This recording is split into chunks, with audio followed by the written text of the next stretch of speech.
Welcome to me. It's me, Nanay Myrna, buhay nanay sa Dubai. Hello guys, kamusta kayo?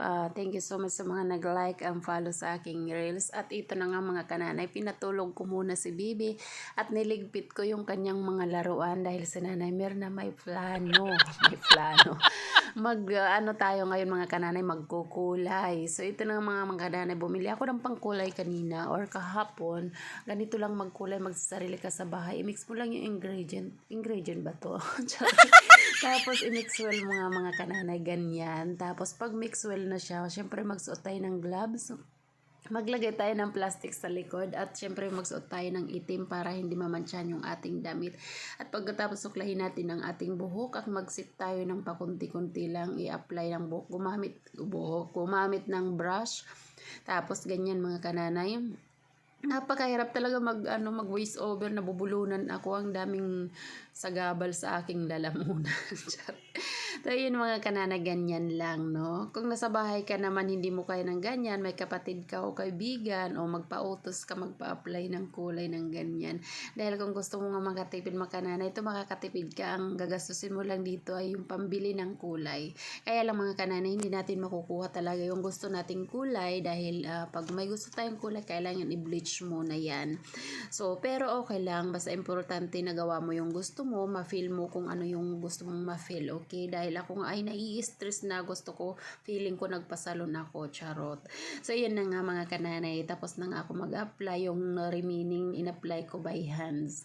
Kasi nga, para makomplete at sinuklay ko na, pagkatapos ko suklay-suklayin mga kananay at himas-himasin, ito na, ibababad muna natin siya ng 10 to 15 minutes mga kananay, ganyan. So ito na nga, tapos na ako maligo mga kananay at magde-dryer na tayo, hair dryer, magpapatuyo na tayo ng ating buhok mga kananay. Ganyan lang si Nanay Myrna, diba? Feeling ko talaga nagpasalon ako mga kananay, nakaganyan na ako kasi ready para si husband naman ay maiganyo. Ganyan lang mga kananay yung result ng kulay ko. O sige, okay lang yan mga kananay, medyo nagkintab siya pag naaarawan, pag naiilawan. So, okay na yun. At pagkatapos, nag-toner din ako mga kananay, no? Ang aking maintenance sa mukha para hindi tayo kaagad mangulubot dahil nagkakaedad na tayo mga kananay. Bago tayo matulong, maglalagay talaga tayo ng cream mga kananay. Dahil yun ay nakakatulong sa ating mga dry skin at sa pagkukulubot, mapipigilan yung pagkukulubot. At syempre naglagay na nga ako ng aking serum mga kananay, at yung serum na yun ay pampapigil, yung pampabanat ng skin natin sa mukha para maiwasan nga yung pagkukulubot or wrinkles natin mga kananay. So ganun lang si Nanay Myrna pag nai-stress mga kananay. Pag nai-stress ako, gusto ko magpaganda, magpasalon. Kaya lang hindi ko magawa dahil wala nga iwan si Bibi.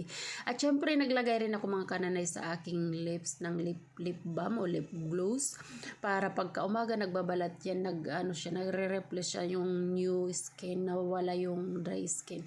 At syempre nagkilay-kilay din tayo kompleto mga kananay para kunwari beautiful tayo kaya husband, charot. Ayun na nga mga kananay, napakahirap mag-voice over, nabubulunan ako. So, yun, ganyan lang ang locks ni Nanay Myrna. Feeling ko talaga mga kananay, ang gaan sa ulo, sa buhok ko. At syempre, feeling ko bago ako nagpasalon. At ito nga pala, nag-perfume na ako para mabango-bango talaga ako sa gabi mga kananay. At syempre, magpapamasahe lang naman ako, magpapa-apply ako ng Epicacent dahil si Lola ay matanda na, marami ng sakit sa katawan. So, yun lang for today's video mga kananay. Maraming salamat sa inyo. At syempre, ang aking sinishare ay personal vlog, daily and weekend routine. And thank you so much. Just for fun. And mag-create lang tayo ng ating mga gusto gawin sa buhay para mayroon tayo memories.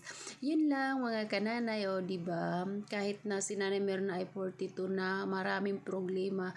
Kahit maraming tayong problema, syempre magpaganda-ganda pa rin tayo ng konti, diba?